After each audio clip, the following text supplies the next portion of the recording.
And welcome to the climactic final episode of Ardent Cinema's Spooktober, the #1 podcast for a book club style discussion of all things movies.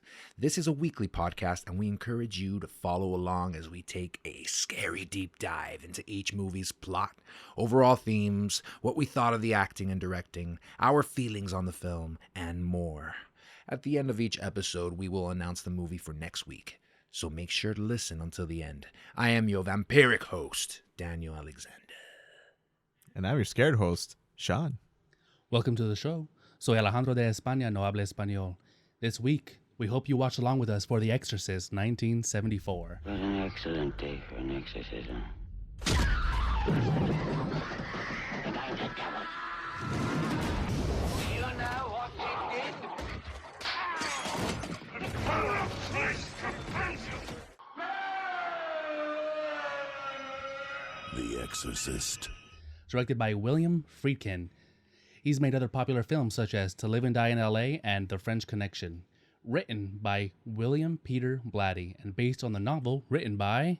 Who's done their homework? William Blatty. You got it! Yeah.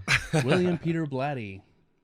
It's starring Ellen Burstyn as Chris MacNeil, Max von Sydow as Father Frank Lancaster Marin, Lee J. Cobb as Lieutenant William Kinderman, Linda Blair as Reagan MacNeil, and Jason Miller as Father Damien Karras. If you guys don't mind, I'll go ahead and give a little plot synopsis. Please do. All right. Successful actress Chris MacNeil is hosting a dinner when her daughter enters the room and micturates all over the floor. As Reagan's aberrant behavior intensifies, all physical and mental ailments are ruled out, leaving Chris MacNeil to turn towards the church and exorcism. My God! Okay.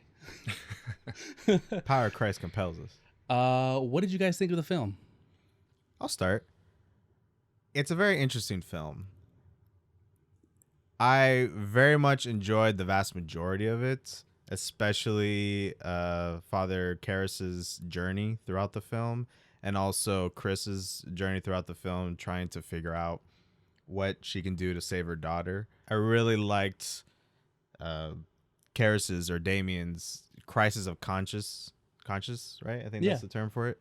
As far as being in the priesthood, because as we find out in the film, he's a former boxer, and it seemed like he got up to no good in certain cases throughout his life until he became a priest. So him having a crisis here about whether the priesthood is right for him or not, I think really accentuated the film and accentuated a lot of the film's themes throughout. And I could really use this character as like a stand-in for like how I would react to some of this stuff based off of, you know, my past experiences in Catholicism and, you know, thinking about what this man's journey would be like going from someone outside the priesthood to becoming a priest and having to, in many ways, change a lot of aspects of his life. So I think overall I really enjoyed it. What about you, Danny?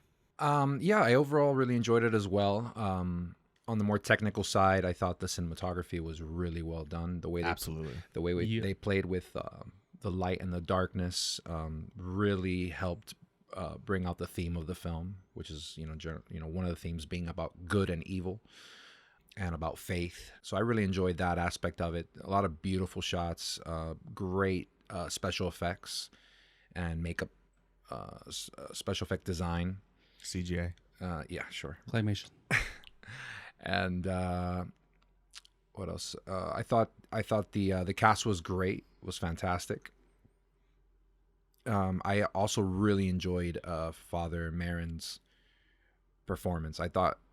He was only shown in the very beginning and near the end. Yeah, I want to see more of him. But I wanted to see more of him. I thought the beginning he was so engaging when they were in northern Iraq, Mm-hmm. Right. and he was doing some archaeology work. And I also wanted to touch up on a point that Sean made about faith and about his faith. It was interesting because I've always had a little bit of a kind of a crisis of faith. Yeah, a little bit. I've always jumped from from atheism to Christianity, back and forth throughout my life. So so it was interesting to see it. Kind of a "what have you done for me lately, God" kind of situation. Exactly. So it was interesting to think about that as I was watching the film as well. So it kind of resonated with me. Yeah, the film very much exemplifies that through Damien's journey in the film. So yeah, absolutely. definitely. So what about you, Alejandro? I loved it. It had me on the edge of my seat, constantly probing for answers. I found it to be both wildly disturbing in some places and yet subtle in others. And it kind of played that balance perfectly. So I was very happy with it. I wanted to jump off a point that Danny just mentioned. And this is Sure. something that I was really racking my brain around as I was watching the film. Is this movie more impactful to someone with a religious background? Or is it strong enough to stand on its own if you don't know the ins and outs of the religion? What do you guys think? I think it absolutely is stronger if you have a background in faith. And I don't even think it matters which it is, because they all have their versions of demons and angels and their constant fight for their humanity against that. The movie came out during a more religious time. I actually thought about my point last week about Creature from the Black Lagoon, where I made the point that I think that fear was amplified by the more religious fervor of the time. But Right. in 1973, it was definitely still the case. People honestly believed that it was real at the time. A lot did, helped by the fact that the book the movie's based off of was based off of a true case study. Really? Well, it was Yeah. inspired by, right? It was inspired The by... book was based off a real case study, or, Okay. quote, real case study. Okay. And that wasn't really advertised in the film. Like, it didn't have a based on a true event title card on the movie, which I was surprised by. Right. But I guess the book was popular enough already that got around, and that was in people's minds. So some people found it scarier just with the idea that this is based off real events, and some actually believed that what they were watching was a real event. Yeah, I believe. Yeah, it was based on a journal specifically, right, by a priest who was part of an exorcism. Was it a journal? Yeah, I think it was a journal Okay. that he wrote, and he was questioning his faith in the journal. Mm. So that's where the idea for the book came from. Do you think that's the inspiration for Damien's character then? I would say so. Interesting. Oh, that's a good point. Yeah, there was even a murder, I want to say about 10 years ago. A couple killed their child because they believed it was terrible. It was because they believed it was possessed, and one of their arguments was the Exorcist, that it happened there, that really happens. So people believe this innately, and I think it really amplified the fear, even if you're not a full believer. Yeah, and I mean, the year that it came out as well, in '73, there was a little bit of a mass hysteria too with it. There was a lot of suicides had gone up, and people were really afraid of this film. Due to the film?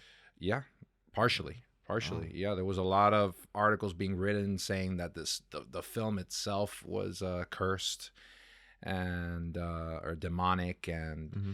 I assumed it was kind of like a perfect storm where sometimes things congregate, and that's what amplifies everything. The movie came out probably while other things were happening and amplified each other. Yeah, absolutely. And people were saying that they saw imagery within the film that other people didn't see, and suddenly they felt like they were being possessed, and because the film does use subtle imagery, like it does do those like one frame inserts of things. Yeah, but pretty rarely, I think, like just a couple of times, 2 or 3 times, two or three times, but just enough that you're questioning yourself. And did I see more? Interestingly enough, the director's cut, I heard, adds a lot more of those. And It does. And it actually takes away from the film. It takes away from the magic because it starts coming in so much. You're just like, okay. Well, it's no longer subconscious. It's not an insert frame. It's 2 seconds of a spooky Halloween mask, which really throws it off. And so that was interesting to see that only these like few little frame inserts was enough to kind of capture the imagination of many people, and to essentially, I guess, confuse them. And well, it skyrocketed the movie. And well, the director did not ever deny any of these claims. He actually rolled with it because he wanted to sell more. Oh yeah. I'm sure. Yeah. So he just kept saying, yeah, absolutely. Do you guys think this film is making a statement about religion, about faith, and its role in society? I really don't think that's a theme. If there is some theme in there, it's that it's pro religion and pro the Catholic Church. I don't think there's any naysaying or negative stance there. Do you see something? I guess more so in the portrayal of some of the priests, because normally when you think of a priest, they're very frugal. They're very, I guess for lack of a better word, religious. You know, they don't engage in any vices, anything like that. But numerous times throughout the film, we see some of the priests are drinking, they're smoking, they're attending parties. One of them, I think his name is Father Dyer. He's talking about he hopes that heaven is a solid white nightclub, and he's the performer every night in it. So there's a little bit of vanity in his statement, and you know, him enjoying the limelight, so to speak. And you know, he's the one playing the piano at the house party where Regan urinates on the floor, and that begins her whole journey there. So there are a lot of examples of the priest not, I guess, living up to a traditional or standard viewing of what a priest or how a priest should comport themselves. I guess it depends on what standard you have for yourself or the public has. So from the perspective of now, I think it makes them look sympathetic and human. Like there's no hard substance abuse, you know, and it's played playfully. But you might be right. Maybe in 1973, people did have a more holy view of people with the cloth. So right, yeah, I could see it. Right, because I'm thinking more when it came out than now. Yeah, I would absolutely agree that if you showcase that now, it's like, okay, well, they're people and Makes people them have their sympathetic, vices. yeah. Exactly. Whereas back then, I would think that was seen as sacrosanct, almost, or sacrilegious. Excuse me. That was seen as sacrilegious. So to the point where maybe they're trying to demonize the faith in some regard. I don't know. Or maybe in some ways they're trying to show that they're losing their way. Well, you say that, but it's interesting because a lot of times in the film, I mean, it takes quite a while. I mean, about halfway through the film, does a doctor, not even the priests, a doctor, recommends that Chris look for priests to enact an exorcism because they've tried everything else. Therapists, body scans, you know, a bunch of different procedures that were done to Regan to try to cure her of, you know, this seeming illness. But ultimately, they just decided, hey, we need an exorcism here. And extremely invasive procedures, I might add. Like, wow. Those I don't know if that's just how they got scans done in the 70s, or... I imagine so, yeah.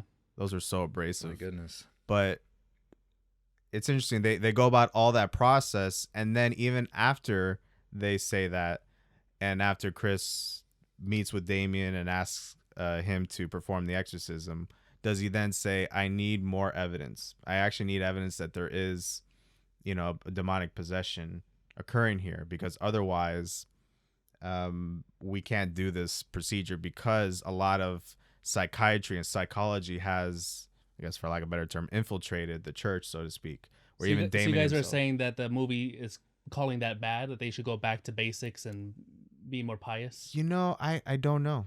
I honestly don't know. It's tough to say, because based off the events of the movie, I would say yes, because the only thing that ended up saving Regan was faith and all that. You know, science didn't help her whatsoever. And so, you know, taking a very broad understanding of the plot of the film, yes, but I don't, the way that they talked about science and the methodical nature in which they approached Regan's seeming illness leads me to believe that, you know, this is the right path to go down, of, you know, trusting in science, going through these medical procedures and taking a very methodical view of it, rather than going straight to, you know, this, you know, sorry for the pun, this Hail Mary of this exorcism. Yeah, that seems like the right choice. One thing to keep in mind is that William Blatty, the author, was a firm believer in possession. And so, he originated the story. So from his perspective, it very much could be that he disagrees with the church's practicality. Definitely, yeah, I can see that for sure. That the director definitely brings about that point. The author, not the director. Oh right, excuse me, the author. And you can kind of see that in the film with Damien. I mean, he's like the lead psychologist for the church, right? Not the lead. He's just a psychologist. A psychologist. At the local university. Mm-hmm. Yeah. And even when it's brought to him, him being a priest, he's still denying exorcism. He's just like, no. Like, yeah, you want to do an exorcism? Go back to the 16th Go back century. to the 16th century. Yeah. If a person's, possessed by a demon or something, how do they get an exorcism?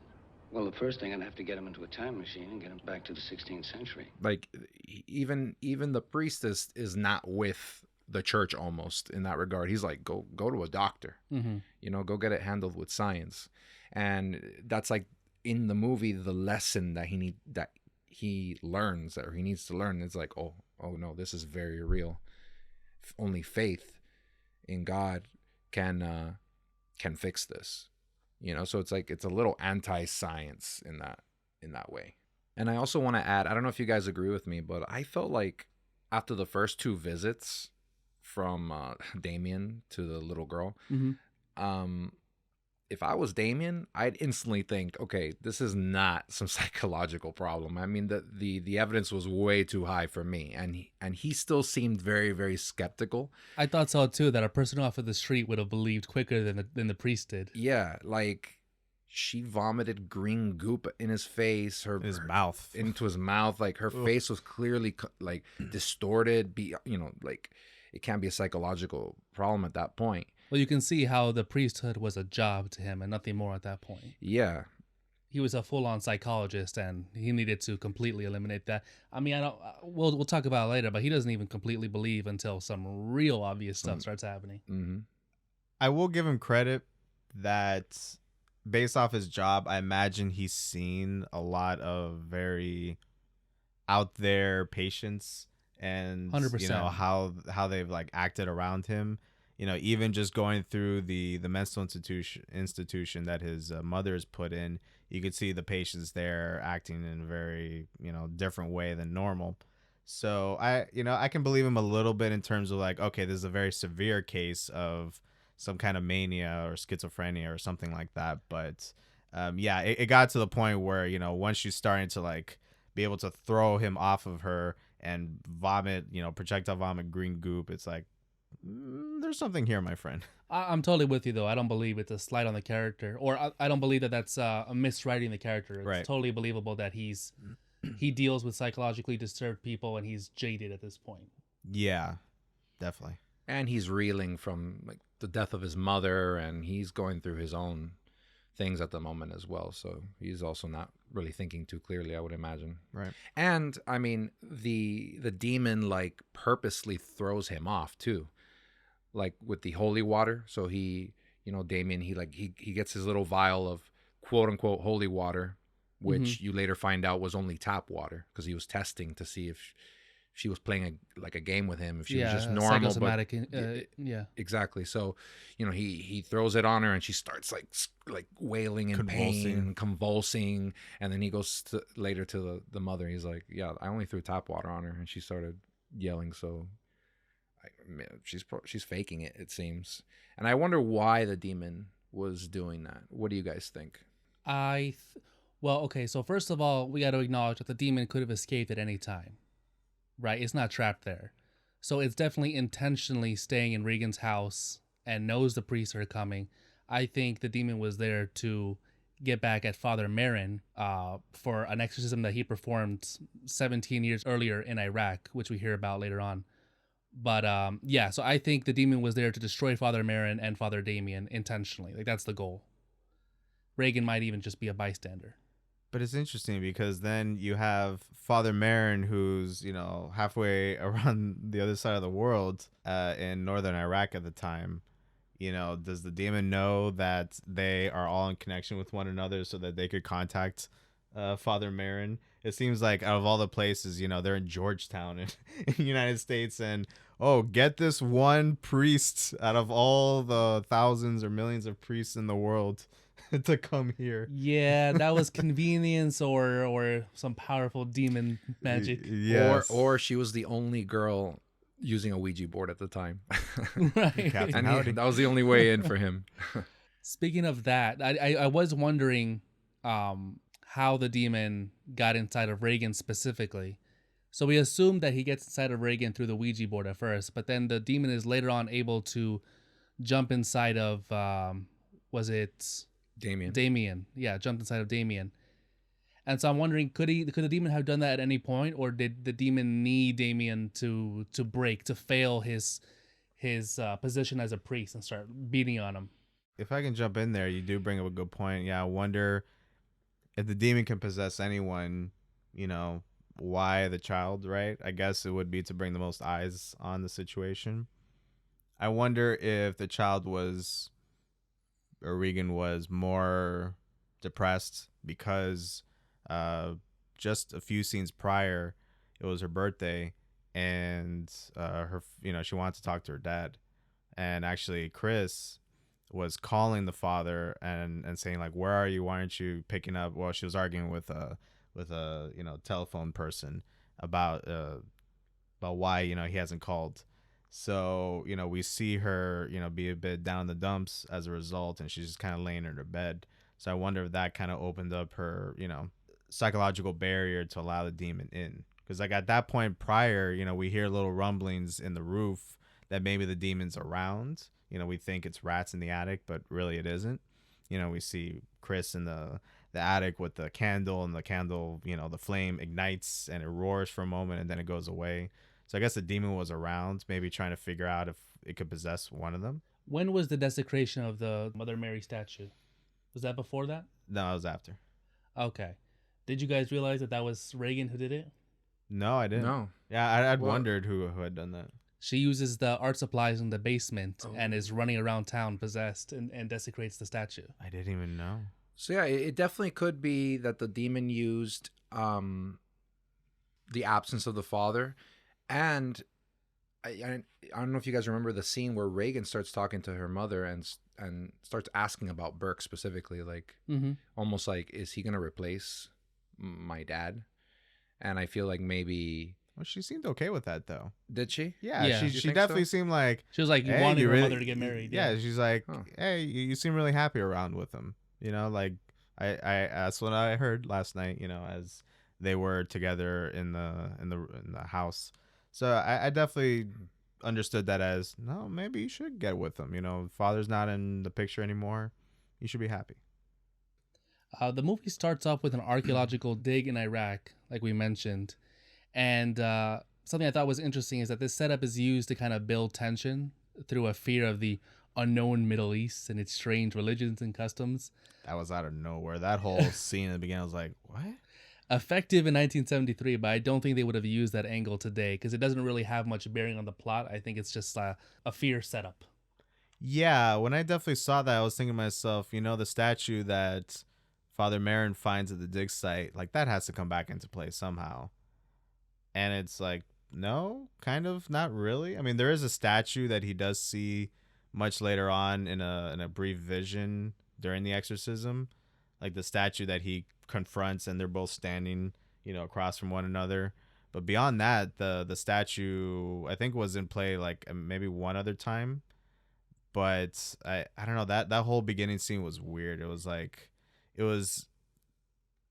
I think it was supposed to be like thematic setup of what's going on, but it was just so incongruous with like the rest of the film. Right, it didn't fit in. I kind of wish that they had stated that he did the exorcism in Iraq. It kind of maybe would have made sense. It's like, oh no, he did the exorcism in Africa 10 years ago, and then he goes to Iraq in the current time, and he finds that statue of the same demon that he exorcised, and then now he's in Georgetown or Georgia or whatever. And Georgetown. Yeah. He's in Georgetown, and it's like it feels so scattered and disconnected. What was that drug he was popping when he got really afraid? I think it's heart medication. Okay. Yeah, I got the sense like he was very jittery at the restaurant after he found the statue. So I imagine, that previous exorcism really took physiological toll on him. Mhm. So much so that he has to be on medication to just I felt in the very beginning that he was gonna get possessed. That's mean, what I thought too. He actually, looked so bad. He looked almost like a zombie at one point. I was like, oh my goodness, the demon. I thought the demon transferred into him from the statue. That's what I thought. Yeah. And then that kind of turned into nothing. I feel like that was just placed there just to show that he's in a really weak state, so that in the end, I guess his heart could give out. Yeah. And he could die. I think that's how he died. It doesn't seem like Yeah.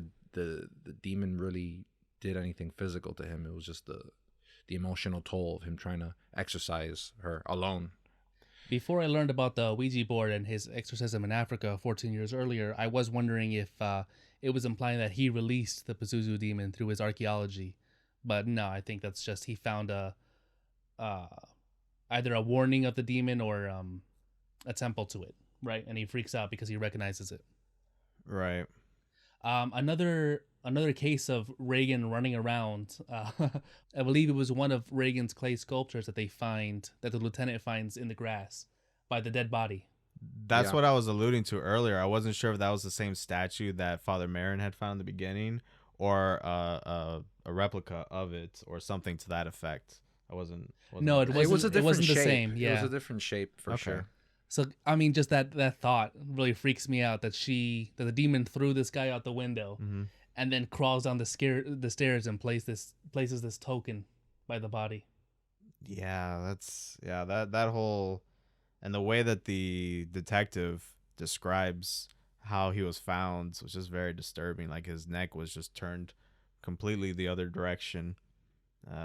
It's just, it's very gruesome. A lot of the imagery in the film, explicitly stated and shown and implied, is all very like just disturbing and kind of put me on edge throughout the whole film.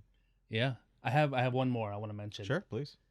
So the crucifix that Reagan mutilates herself with, was taken by the mother because she had found it by her pillow. Right. She takes it downstairs and places it on the night table, and that's when the lieutenant comes and they have their conversation. Mm-hmm.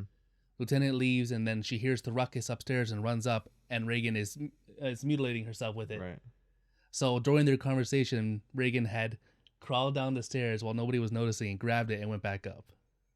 Yeah, so she's I guess, there behind the camera. Yeah, I guess I never thought about that. I just assumed that was like some mystical power that the demon had, because we do see it, be able to like open up drawers and move drawers and open up desks and things like that. So I guess I just assumed that it like floated out of, off screen back upstairs and towards Reagan. I thought maybe she had collected crucifixes. She had a drawer full of them. Yeah. The mom takes one, she just pulls out another. I think it was the same one. We have to remember that before she's tied down, there's no reason that the demon is keeping itself there. Right. Other than to invite these priests and get the attention. And speaking of inviting the priests, there's a part where she starts speaking what Damien thought was another language, but upon closer inspection, it was English, but in reverse. Mm-hmm. Which, first of all, that in itself is pretty difficult to do. I'd say almost impossible. But she's actually calling out to Marin. Yeah. And fear the priests, Marin. Yeah, and I'm just surprised that Damien right there wasn't like, how does she know this guy? This. Well, he didn't know who he was at the time. He didn't. Oh No. Yeah, it was the head priest, right? Yes. I'm surprised Archbishop. I'm surprised. Was it? No, I'm just messing with you. Oh, I was like, what? The Pope. I'm surprised that there was no like surprise in Damien's face when he mentioned this priest. Like that was the first guy he mentioned. Oh, we're gonna bring, Father Marin over. Like there was no moment there where like he like was like, wait, Father Marin, that's the same name I heard this demon girl like, screaming out. Right. I just didn't like that they didn't ever connect those two together. Well, I assume he did, but they just don't show that on camera because he hears about Marin coming over before he actually meets him. So he had to have had that reaction at that point. Well, he first hears his name when he's talking to the priest to get the permission, because you need permission from the Catholic Church to be able to you mean do. at that point? Yeah, at that point, that's when he gives him all the evidence. No. The head priest wasn't talking to him when they volunteer Marin. He's talking to one of his other subordinates. He wasn't in the room? No, Nope. he wasn't. He'd already Oh, left at he that had point. left. Yeah, yeah. Oh, gotcha. Okay, that makes more sense now. Despite it being just tragic, I wonder what significance the absentee father has in the story for the characters. Because that's made to be a big point, but it doesn't really play so much. What did you guys think about that? Do you have any thoughts? Only thing I can think of is just to something to help drive the fact that the demon had a way in. I guess maybe her loneliness without a father. But other than that, no. You know, I read it partially that, partially also they're just, I guess, trying to normalize the family, so to speak. And, you know, divorce rates were on the rise in the 70s and 80s, 90s and beyond. So I guess it just wasn't uncommon to have a father or a spouse or parent out of the picture. And that just seemed to me more like, all right, that's just something normal that is happening. Right. We just want to showcase a more normal family. Rounding out the characters as opposed to a plot point. Exactly. Because, you know, Chris is a movie actress, right? So I guess it would be a little strange that everything about her life is so completely different from, you know, what a normal person is. Because for the most part, beyond her job, like, it's a very normal, well-adjusted family. Yeah. So. And on top of that, I also feel like not having a father there present makes the movie all the more scarier, right? It's just the single mother. Right, definitely. And they never even tell the father what's going on. That part was messed up. Yeah. I understand that because I imagine their relationship is very contentious already to begin with. I understand it. It's still messed up. Oh, sure. Yeah. I mean, she had enough stresses as it is. And the last thing she wants is somebody else to get involved right now that, quite frankly, wouldn't be able to help. So. Right. I mean, but if you put yourself in his position, imagine not knowing that's happening to your daughter. Sure. No, I agree. I guess what I'm saying is I also understand her position, why she didn't. For sure. I want to touch on a molestation theory proposed by film theorist and analyst Rob Ager. So he talks about the possibility of Reagan having been molested because all her symptoms are analogous to abuse victims. There's the change in behavior, hypersexuality, self-harm, and disassociation. So they're all played up to supernatural levels, but it's there. Because William Blatty was a true possession believer, the implication wasn't presented in the story. But it's kind of weird that it isn't, if you guys think about it, because they eliminate all possibilities, mental, psychological, and physical. Yeah. But they never talk about trauma. So it's almost a weird exclusion that they don't talk about it. Maybe that's why the father's out of the picture, to exclude that from, you know, the discussion of, you know, what's going on and, you know, what could be going on with Reagan beyond the possession. Maybe that's why the father is out of there, because then you would see, okay, based off these telltale signs of her behavior, you know, as this is happening, you know, okay, maybe you would point the finger to the father. Yeah, you'd think that would have been one of the possibilities put forward by the psychologists or doctors before recommending an exorcism, which is pretty extreme. Definitely for a room full of doctors. Definitely extreme. Did they not ask her if the father's in the picture? I could have sworn at some point in the film they asked her, "Oh, is the father around?" I don't remember. Maybe. Yeah. So if you guys want to learn more about that theory, check out the Collative Learning YouTube channel. It goes into more detail there. You know, talking about familial relationships, I was pleasantly surprised at the relationship between Chris and Reagan. I was very happy the way that they showcased that relationship, you know, prior to the possession, obviously. It was very refreshing. It was something that, you know, at least in my film history, I don't see too many examples of films where, you know, a mother and daughter had such a loving and, you know, playful relationship. Because, you know, usually films about families, like ultimately the parent, many cases, will step up for the kid and do anything for them. But usually prior to that, you know, the relationship is a bit on the rocks. You know, like one of the movies we watched, Don't Make Me Go. Don't Let Me Go either. Never. Where the relationship between the father and his daughter is a bit rocky because they're not communicating with one another, but ultimately they're there for each other. Whereas this film, there isn't any of that contentiousness. It's really just all loving and very caring from both ends. So I'm curious to hear from you guys. What do you guys think about the relationship? Do you think it strengthened the film? Do you think it impacted your understanding of the film? What do you think? I absolutely think it strengthened it for sure. I thought it was refreshing as well. And I think the best part about it was just the complete contrast of what happens next, you know? Oh, that's a great point. You know, going from the turmoil to the demonic possession would have, I think, been less impactful. Like, this family was just seemingly super happy and well put together. And then out of nowhere, this happens. And it just feels like this kind of is an indicator of a traumatic event that just happens out of nowhere and just changes a family dynamic completely. You know? So I definitely think it strengthened that. Yeah, I'm hopeful that their family dynamic ultimately doesn't change after the fact. I mean, the one scene that we have with them after the possession has passed, you know, they're very loving again in some way, but obviously the mom has, you know, history and the knowledge of the history of this event. So, you know, obviously the relationship will change a bit, but, you know, I'm hopeful at least that it will have strengthened her bond with her daughter ultimately. What do you think, Alejandro? Yeah, I thought it was very naturalistic in that it added to the atmosphere of the film. My favorite relationship was of Lieutenant William Kinderman and his quest to find a friend. That was my favorite relationship. Hey, Darla! Wait, you like movies?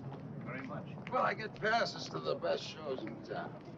Mrs. K, though, you know, she gets tired, you know, never likes to go. Yeah, this cop who is investigating the murder, and it seems like that's more of a side quest on his mission to on a mission to find somebody to go to the movies with. To get that autograph. To get that autograph and to find a friend to go to the movies. I love him. You know, when he mentions that to Damien, it's like, oh, hey, I'm going to the movies, by the way. I thought that was just a way to, like, get him to talk again and maybe throw Damien off guard so that maybe he'll open up a little bit more. But, yeah, now that you talk about him, the detective, in the way that you just did, yeah, it definitely just seems like, yeah, his wife doesn't want to go to the movies with him. So, like, he wants to go with somebody. He's an old guy. So, you know, it's funny. My dad sometimes goes, like, yeah, I want to go to the movies, but I don't want to go by myself because I'm an old man. Mm-hmm. You know, so I'd much rather go with somebody. So, you know, whenever possible, I do try to go to the movies with him. But it's funny that that this guy is like, yeah, I just want some friends. Yeah, I overall feel that character was, like, really awkwardly placed in this movie. Like, I don't know. I'm sure he's a holdover of the book and he had some more important part there. Or was he in the book at all? I don't know. Well, William Blatty wrote the book and the screenplay. Oh, okay. Yeah, so I imagine there's parts of it that he liked that maybe didn't necessarily have a place in the film, but he put in there. The Lieutenant's one of them. There's a few others as well that don't really incorporate fully into the film. You don't think that's like a director's thing where he wanted to include the character? Well, yeah, I did read that Blatty and the director, they were fighting a lot. They were really back and forth, and actually the director's the one that mostly got what he wanted, not Blatty. So you think he put in the Lieutenant? Probably. That seems like a studio inclusion, and the way that character like comports himself in some. The parts writer, of the director, the studio, who knows? And his final like screen time when she opens the door and you see like just his face like staring through the creek when he's coming in at the final scene. That's not the final scene. The final during the exorcism, like when when Damien jumps out the window. Oh right, yeah, he's coming in as that's happening. He's coming in as Damien's jumping out the window. Ah, okay. I thought you meant the final scene in the movie. No, not the climax. Towards the end. Okay. It just felt so strange. He was just always in these weird places at these weird times. I imagined he was coming in the end and solved the mystery and saved the day. He comes in after the fact and doesn't do jack. He didn't do anything. Yeah, he just talked. 2 scenes of just kind of investigating, sort of, not really getting any answers, and then in the end coming in as the climax unfolds. Well, I enjoyed his scenes, and I really liked the levity he brought.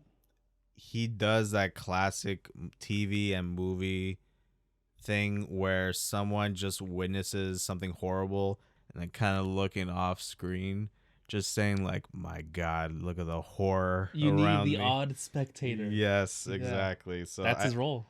I feel like his role was to accentuate the thorough line through once Burke was killed, that part of the reason, the family is a bit on edge is also because Reagan most likely killed Burke.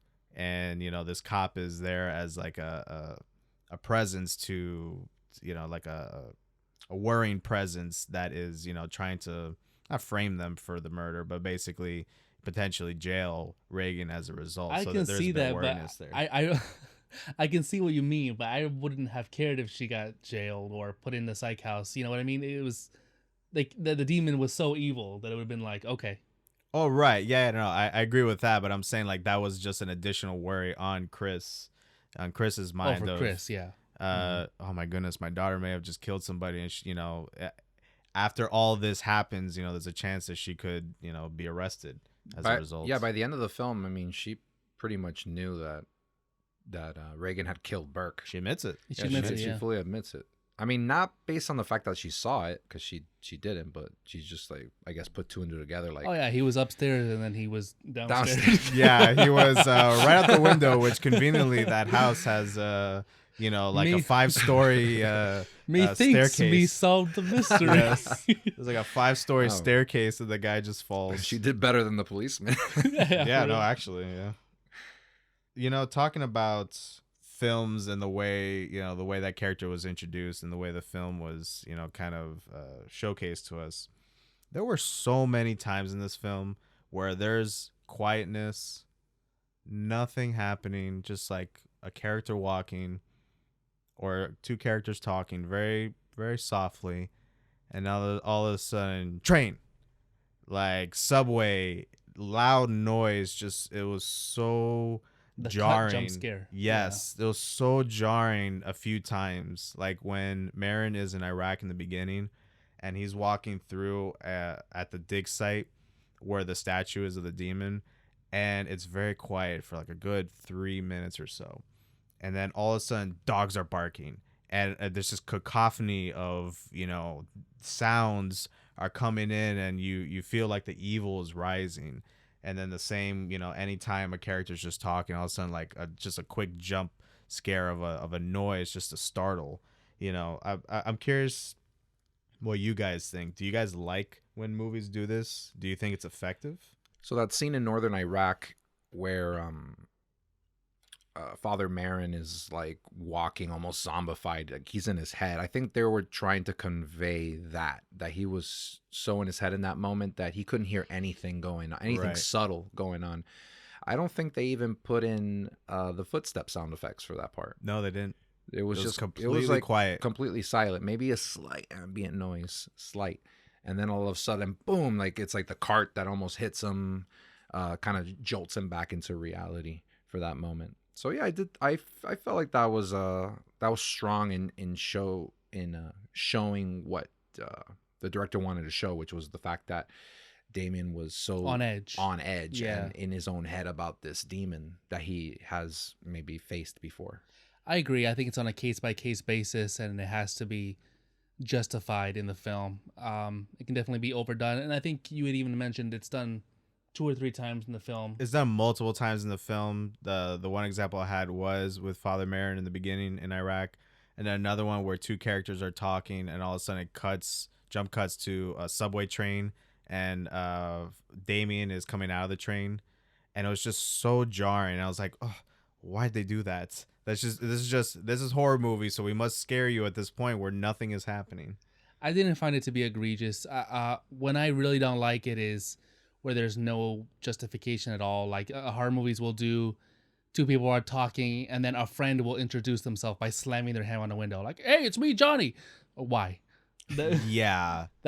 It's on a case-by-case basis for me. That subway one annoyed me, but one that I appreciated, and Danny had briefly talked about it earlier, was the X-ray scans, the 2 that were done on Reagan, where it was quiet conversation, and then all of a sudden just loud whirring noise that was happening, and it really made me feel for her, because this is so like that in and of itself is just so traumatic. I mean, even when Chris is told by the doctors, "Oh, we need to do another scan," she's like, "Oh my goodness, I don't want to do another thing." That was heartbreaking. Yeah. Yeah, It's like it was the trauma and then more trauma on top of that just to investigate the trauma, you know? It just felt like, and that's where people start breaking down, is when you stack it. yeah, it just feels like this spiral. Like I feel like once you go through this traumatic event, you need to go through so much with doctors and all this stuff, and that in itself can break you even further, you know? Like I feel like that process isn't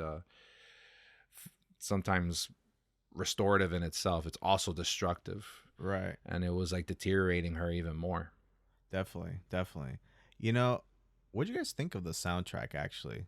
You know, during our bonus episode, we had, funny enough, Alejandro and I had, in our trivia portion of the episode, we had both found the same soundtrack for The Exorcist, but Alejandro found the ending portion back of The half, Exorcist. Yeah, and I had found the beginning of it. And I really like that theme overall. And actually, at the end of the film, which I rarely do, I actually stayed through the credits hoping that they would play the full theme of it. They actually didn't. It bummer. ended. Yeah, I was like, oh man, I want to hear that cool guitar riff. But anyways, what do you guys think of the soundtrack of the film overall? I don't remember much about the score, but The score, I mean, yeah, like you, I definitely loved the theme. I think it plays only twice during the film, which is good. They don't overuse it. Definitely. But yeah, Danny, what do you think? Because I didn't really catch much. Honestly, they didn't use much scoring for this. A lot of ambient noises. Just a lot of ambient sounds. Honestly, like there was not. I was actually surprised how little music there was. Yeah, I really only heard the theme when Father Marin was arriving at the house. Where else? At the end, the credits. And also when Chris is walking home from the movie shoot. Oh, that's right. She's walking through the Yeah. neighborhood and it starts playing there for like 20-30 seconds at most. Which, by the way, during that scene, they use a POV shot to make it seem like somebody's watching her. That should have been done more in Creature from the Black Lagoon. Yes, definitely. Very effective. Very. Use it.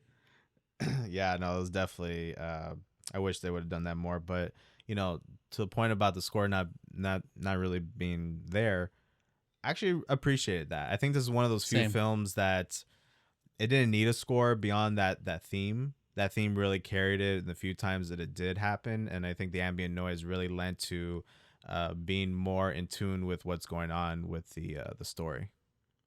The only thing I would change in terms of the score is I kind of wish it was also the intro, you know, to the movie. The intro to the film had the score.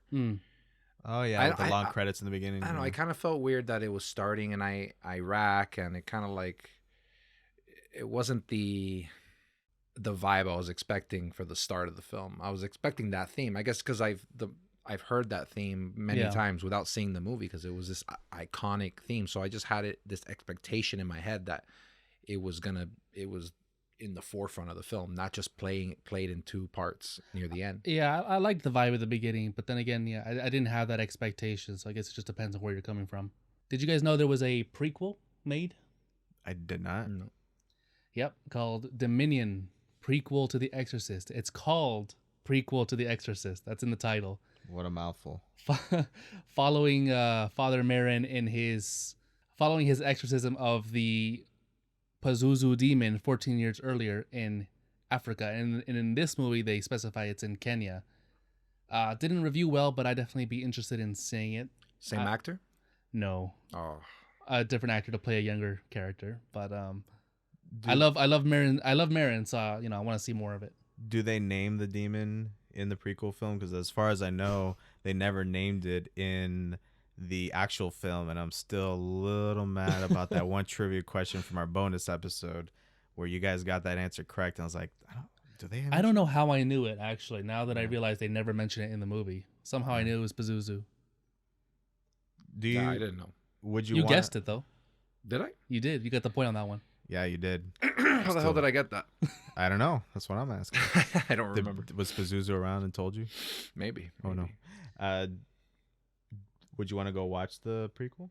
Is that something you're interested in seeing? By myself. Well, you know what Not I for the mean. podcast, but yeah, we could watch it. No, I guess what I'm saying is like based off of, what you saw here. Do you think the prequel is necessary, and is that something you'd want to go out of your way to watch? Oh, not necessary at all.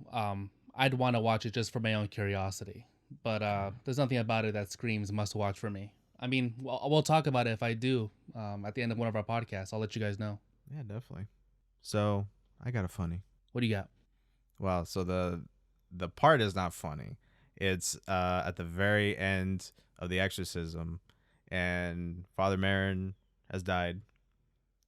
Damien rushes in, and he is beside himself at this point and starts wailing on Regan, which is really uncomfortable to watch. So that's not the That was funny. hilarious. No. But it possesses him, or he tells it to possess him, and then he flings himself out the window. And then he tragically falls down the stairs and passes away. The act of him jumping through the window reminded me of Twilight Zone, which I love that show, the old Twilight Zone from the 60s. Mm-hmm. And there were so many times where characters would just fling themselves out of a window for, sometimes to like just jump off a window and, commit Now that you suicide. mention it, a few scenes are flashing back to me. Yeah. But there's one in particular that this reminded me of where, for whatever reason, a character is in a psychiatric ward and he wants to escape it. And the way he escapes it is there's a door. A doctor's talking to him. There's a door. There's a window. And instead of going through the door, he decides, let me jump out the window of this doctor's office that's on ground level. So he jumps out the window. He gets up and you just see him start running away. And the doctor's like, what the hell just happened? So it reminded me of that. He's just like, all right, let me just get out of this house. And he just jumps out the window. And it's like in the Twilight Zone, it's always played so dramatically where I swear, like sometimes they fling themselves through it like head first through the windows. And it just, I don't know, that was funny unintentionally. I mean, the goal of this guy was obviously to kill himself, right? I'm assuming because he just wanted to. He was distraught over his mother's death and everything going on. No, he wanted to. The demon jumped inside of him, so he was trying. He brought to the make sure demon he doesn't become inside possessed. of him, and then he committed suicide to get the demon out of this world, essentially. Well, right. I guess what I'm saying is I think he wanted that to happen in part because he was so distraught and maybe, didn't feel like, I won't say not living, but, kind of he was at that point where, he was very distraught over everything that's going on. And, he was fine with that happening. Like the sacrifice felt like almost predetermined in some way. I felt more like it was his final moment of strength, actually. I thought he kind of like he gathered himself back up, and he went back up there because he, there was the point where it was really getting to him. He, she kept, the demon kept like taunting him and like sounding just like his mother and throwing guilt in his face for like leaving her to die. You killed your mother! Your servant! You left her alone to Reagan die! to Shut up! I'll never forgive you! Shut up! And eventually Marin is like, you're out. You can't do this. Go, get out of here. Get out of the room. And Father Marin starts doing the exorcism alone or continuing it. And then you see Chris talk to him and she asks him, do you think she's going to die? Mm-hmm. And I think that also flashed him back to his mother. And he's like, I don't want the same thing to happen. It's his retribution. Yeah. I need retribution right now. Yeah, exactly. Like I let my mother die. I'm not going to let her die. So then he, rushes back with a new sense of strength. Obviously he goes back up and he sees that, that Father Marin has died. And that kind of, brings up his anger and he starts like punching her in the face. But yeah, I think ultimately it was a sign of strength. One final strong moment, one final retribution before he passes. I think I agree with you. It seemed more heroic than desperate to me. Maybe it seemed more desperate than anything else because everything else didn't work. So he's like, the one last thing I can do is, have it possess me and then, just end myself. So, by the way, I felt sorry. Go ahead. No, go ahead. I felt really bad for him throughout the whole movie because of the amount of guilt he feels for his mother's passing and the circumstances of her death, but he had no no control over any of those circumstances. Like, he doesn't have money. He has a vow of poverty, as they say, and he doesn't get to choose where he's stationed, so he can't visit his mother all the time. So, it's completely out of his control, and he carries around this severe guilt.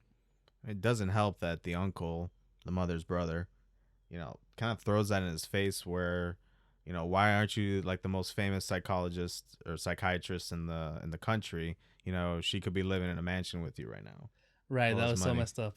Yeah, so I think in part, he does feel guilt because he chose this particular path instead of another one where it could have better helped her, but for his own sake, he had to go on this vow of priesthood. Yeah, because Damien's a doctor. He could have made a lot of money in the private sector. Absolutely. One final thought I had is I very much appreciated like the vast majority of the film really taking its time to really go through everything else that could potentially be wrong before they get to the exorcism. Yeah, very unique among horror films. Definitely. Doing the practical approach first. Definitely, because a lot of times they immediately go to like the craziest thing in the world that happens to be right.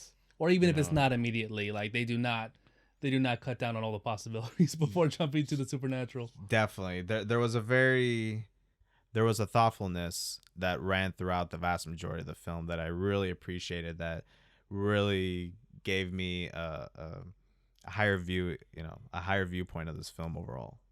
Yeah, I completely agree. You can even see the struggle in accepting the supernatural in the characters and the way they behave, so that when they are at that point and they have to convince other people, it's like, look at me. Am I a crazy person? Am I not normal? This is the only possibility. We've done everything. Right. So I'm going to go ahead and give it an 8 out of 10. Pretty good. Scary, disturbing, insightful, and subtle. There's some minor editing choices I didn't like, and it has a problem, which is that there's 3 different cuts of the film and no definitive version. It's not like Blade Runner where you can just tell everybody to watch the final cut. And if you can't have a true shared experience, that kind of defeats the purpose of film for me. So that's where I'm at. What do you mean by a shared experience? You can't go up to a person in the street and talk about the exorcism without wondering which version did they see, which is each version has its own feel. That's a good point. Got it. What about you, Danny? I'm gonna give it an 8 out of 10 as well. Yeah, 8 out of 10. I definitely agree with all the points you made. But definitely a scary film. Great acting overall. A couple of funny moments here and there. Mm-hmm. But a great multi-layered film that leaves you thinking and leaves you kind of almost wanting more of that story. Yeah. The Ardent Cinema Brain Trust is in complete wavelength. No way. With one another. I also gave it an 8 out of 10. Hey, first time ever. Right. Yeah, hopefully not last time. So I agree with pretty much everything you guys said. The one thing that I will differ that brought it down, because before The Exorcism, I thought the movie was at least like a 9.5. I very much enjoyed it. The Exorcism I thought was kind of whatever, to be honest. A little the exorcism scene itself. Yeah, the whole exorcism scene itself was kind of whatever, a little passe to me, to be honest. Because I really enjoyed the thoughtfulness, again, of how they approached everything. But then the moment they get to like the supernatural part, I'm like, okay, this is the supernatural part. And to me, it was just whatever. But ultimately, I enjoyed the ending. It made sense for the characters, for all the characters. And yeah, I thought it was great overall. The cinematography was wonderful. Loved the theme song. Like I'd never really heard the theme song before. Right. Before we started this podcast. So to hear it, I was like, oh my gosh. Yeah, overall, excellent. Solid. All right, we're at that point now. We're going to talk about what we've been watching, listening to, smelling, hearing. Come on now. anything we want to share. So, why don't one of you start us off? All right, I'll go. I've been playing a game. All right. Okay. With a very good story. It's called Yakuza Like a Dragon. Ooh. It's Thank you, Sean. It's I highly recommend. Okay, that's no. a little racist. Go back. Rewind. Cut that out, editor. Cut that out. Let's keep it. So yeah, it's this game about this guy that works in the Yakuza. He's kind of a low-level grunt, and he goes through a lot of trials and tribulations in this game. That's all I really want to say. It's the turn-based RPG, kind of open world game. So if you guys are into those kind of games, I highly recommend it. Dope. So nothing unique I've watched this week, but still been playing through this game called Triangle Strategy on the Switch. It's a wonderful game, set in like medieval times, basically, of a kind of like Game of Thrones, where a family is trying to survive, political machinations by the other countries around it, and it's a wonderful game. I highly recommend it. Alejandro? Oh, so I rewatched Tom Ford's A Single Man, 2009. It was probably like a fifth watch for me because whenever I find something special, I like to share it. This guy, Tom Ford, he's a fashion designer that has. Yeah, you recognize the name. You said Tom Ford. I'm like, wait, the fashion designer? He's a fashion designer, has his own line. He's also worked for Gucci and Saint Laurent. He comes from a photography background, and that amalgamation comes through shining bright. Every scene is immaculately shot, dressed, designed, and performed. The story is about a man that recently lost his partner of 16 years, and I don't want to spoil one more detail. Check it out. Highly recommend. Did he do that movie House of Gucci? He did not. Oh, I would have thought that would have been House of Gucci. Get it right. Gukai. Yeah, that's your funny for the day, boys. Okay. So now we've come to the end of Spooktober and the beginning of Gobble Gobble November. I haven't run that by my co-host, but we're keeping it. Gobble Gobble. No, we're talking about that later. We picked some Thanksgiving-themed movies for your pleasure, and the first is going to be Annie, 1982. I repeat, 1982. Watch along with us and join in the conversation. Sean, the people are getting a little angsty. Where can they find us? Well, hold on a minute, real quick. No. Why are you emphasizing the year? Because there's more than one. There's more than one. And the 1982 version is the best version? That's the only version there is, isn't it? Well, you guys just said there are multiple versions. I'm messing with you. Yes, in your heart of hearts. my heart of hearts, that's the only one that's worth watching. Fair enough. So, to your question, you, dear listener, yes, you. I'm pointing at you. Me? Yes. You can find us on Instagram and Twitter at Ardent Cinema, and also on your favorite podcast app. Please give us a good rating, leave a comment. What you've enjoyed about the podcast so far. We really want to hear from you guys, and we're also on YouTube. So if you guys happen to be listening to us on YouTube, smash that like button, hit the subscribe button, and click the little notify bell so that you're made aware of when each new episode drops. And that's it. All right, everybody. Goodbye, and long live the new flesh. And we bid you adieu. Bye-bye. Play music.